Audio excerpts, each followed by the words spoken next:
UP सरकार के cabinet मंत्री हैं सिद्धार्थनाथ सिंह। आज उन्होंने प्रेस कॉन्फ्रेंस की और उन्होंने कहा कि राहुल गांधी, प्रियंका गांधी पॉलिटिकल टूरिज्म के लिए आना चाहते हैं क्योंकि खोई हुई जमीन को दोबारा हासिल करने की कोशिश है, लेकिन इससे कुछ हासिल होगा नहीं उनको, कितना भी दम लगा लें। अब वो तो यही बोलेंगे ना, लेकिन मेरा सिर्फ इतना विनम्रता से सवाल आपसे है कि जो सत्ता में लोग बैठे हैं, इतना हमारे प्रदेश में हमारी सरकार है कांग्रेस पार्टी की, अगर यहाँ के जुल्म होता है, बलात्कार, हत्या, जो भी घिनौना जुल्म होता है, उसकी जिम्मेदारी हम लेते हैं और जो आरोपी उनको पकड़ेंगे, तथ्य सामने आए, जांच पूरी हो। लेकिन आप परिजनों को डराएं, धमकाएं, बल प्रयोग करें, लोगों को मारें, पीटें, आधी रात को शव को दाग दे दें, ये किस राज्य में हुआ आज तक, मुझे बताइए। और क्या छुपाने के लिए किया गया? किस मुंह से आप बोल रहे हैं कि आप न्याय दिलाएंगे? क्या जनता का इकबाल रह गया क्या आपके अंदर? क्या जनता में विश्वास रह जाएगा आपके अंदर? आए दिन आपके प्रदेश में एनकाउंटर हो रहा है, बच्चों को बुलाता, और ये हादसा ऐसा घिनौना था। जब निर्भया कांड दिल्ली में हुआ था तो पूरा देश का जमीर हिल गया था। ये ठीक उसी प्रकार का, और हम इतना चाहते हैं कि आप न्याय दिलाइए, आरोपी को पकड़िए, जिम्मेदारी तय कीजिए, जिम्मेदारी कबूल करिए। लेकिन ये क्या राजनीति हो गई कि आप कर्फ्यू लगा देंगे, 144 लगा देंगे, आधी रात में दाह संस्कार कर देंगे, परिजनों को धमका देंगे, सबूत को मिटा देंगे, तो कहां से आपको न्याय मिलेगा? क्या उम्मीद लेकर एक आम नागरिक जाएगा उत्तर प्रदेश सरकार के पास? यूपी की सरकार को लेकर बहुत सारे आरोप आपने लगा दिया और यकीनन जिस तरह की स्थिति यहां पर पैदा हुई है उससे सरकार सवालों में है, पुलिस प्रशासन सवालों में है। लेकिन मुझे लगता है सचिन पायलट जी, चूंकि खुलकर बोलने के लिए आप जाने जाते हैं, दो शब्द जरा अपने मुख्यमंत्री के ट्वीट पर भी करिए कि 12 को और हाथरस को कंपेयर करते हुए उन्होंने जो अपनी बात कही है कि नहीं हमारे वहां 12 में तो स्थिति अलग है।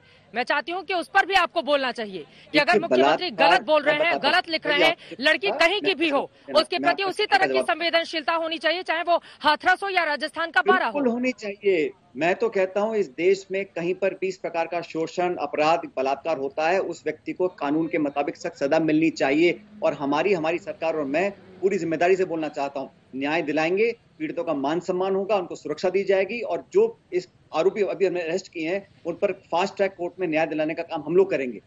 लेकिन उत्तर प्रदेश में तुलना नहीं कर सकते क्योंकि वहां का आचरण, व्यवहार और जो सरकार के एक्शंस हैं वो बिल्कुल विपरीत हैं जो न्याय दिलाने के लिए करना चाहिए। इसलिए मुख्यमंत्री ने कहा होगा कि तुलना नहीं कर सकते हैं। बलात्कार तो घिनौना जुर्म हर जगह है, दुनिया, देश, किसी कोने में की जाए, जितनी भर्त्सना की जाए उतनी कम है। लेकिन उसके बाद सरकार ने क्या कदम उठाए, पुलिस ने क्या कार्रवाई की, प्रशासन का क्या रवैया है, इस पर निर्भर करता है कि न्याय 12 का रेप का मामला कम कैसे हो सकता है। सचिन पायलट जी, मुझे तो लगा था कि खुलकर आप मुखालफत करने के लिए गलत बातों की जाने जाते हैं, लेकिन आज भी आपके सुर अपने सीएम के गलत ट्वीट को लेकर नरम नजर आ रहे हैं। 12 का रेप कम कैसे हो सकता है और यहाँ का रेप ज्यादा कैसे? पुलिसिया जो बर्बर कार्रवाई आधी रात को देखी गई वो सवालों के घेरे में है, पुलिस ने जो कुछ भी किया वो सवालों के घेरे में है यकीनन, लेकिन रेप का जो मामला सामने आया है वो कम या ज्यादा कैसे हो सकता है? सचिन जी, अरे रेप के बाद कार्रवाई की तुलना कर रहे हैं हम लोग, हमारी सरकार क्या कर रही है और उत्तर प्रदेश में क्या, उसकी तुलना करिए आप। और हमारे यहाँ जो आरोपी हैं उनको पकड़ा गया है और मैंने आपको कहा कि फास्ट ट्रैक कोर्ट में अति शीघ्र उनको न्याय मिलेगा और सख्त से सख्त सजा हम लोग दिलाने की कोशिश करेंगे उसको। और परिजनों को पूरी मदद हम लोग करेंगे, उनको धमकाएंगे नहीं, डराएंगे नहीं। आधी रात में जाके किसी को दाह संस्कार करने का अधिकार किसको है? किस धर्म में लिखा है? हिंदू धर्म में लिखा है कि आप सूर्यास्त के बाद शव को अंतिम संस्कार कर सकते हैं? क्यों किया गया? इसलिए उन्होंने कहा कि तुलना नहीं कर सकते हैं। वहां का जो घटनाक्रम रहा हाथरस का, उसको देश में किसी भी के साथ तुलना करना गलत है, क्योंकि बलात्कार पहले भी हुए हैं। इस घिनौनी हरकत को पहले भी अंजाम दे चुके हैं लोग। अपराधियों को पकड़ा जाना चाहिए, उनको फांसी के फंदे पर लटकाना चाहिए।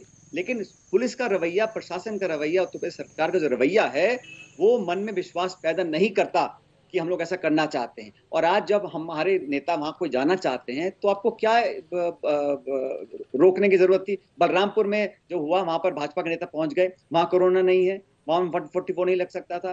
तो ये पक्ष के चक्कर में आप न्याय और जो विक्टिम्स हैं उनको आप न्याय नहीं दिला पाए, ये कहाँ का राजनीतिक निर्णय है?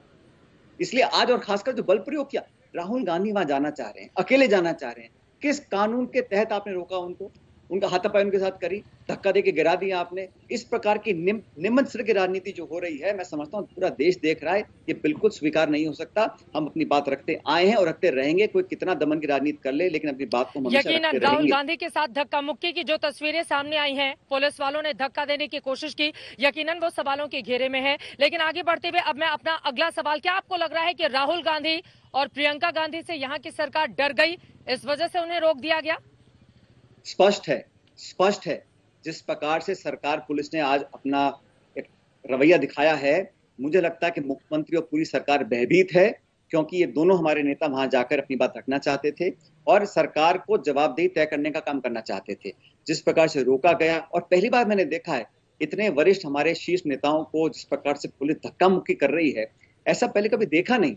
हमने भी विरोध किया है, हम भी सरकार में रहे, विपक्ष में रहे हैं, लेकिन इस प्रकार का बर्ताव, इस तरह का आचरण शोभा नहीं देता किसी भी निर्वाचित सरकार को।